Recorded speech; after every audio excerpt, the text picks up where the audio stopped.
بیبی جانم. گفتی نقشه کشی میخونی؟ آره چطور؟ میتونی یه نقشه بکشی بری تو قلبم؟ با مزه بود ولی من ترم اولی هم میترسم بعد بکشم بری تو کونم.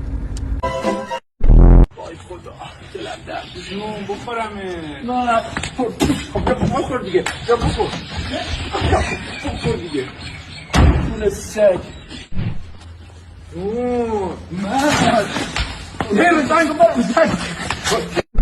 علی انقدر حلال بازی در نیار. فکر کن الان تو خیابونی منم نیستم یه دختره میخواد تو رو بوست کنه، تو چی کار میکنی؟ فرض کن الان من اون دخترم. ببخشید آقایون بابا خودت گفتی حلال بازی در نیار به من چه خبرش دیگه؟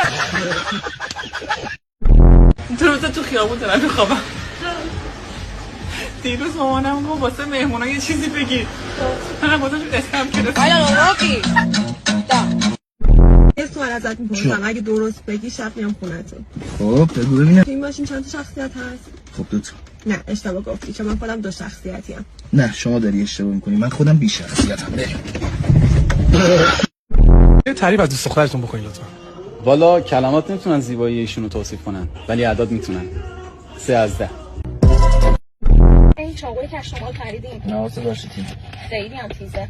این کیه لایک میکنی؟ فالوورم. نه دختر بود لایک کردی.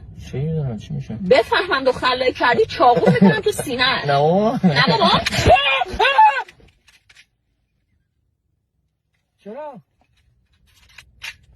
شما باش کن.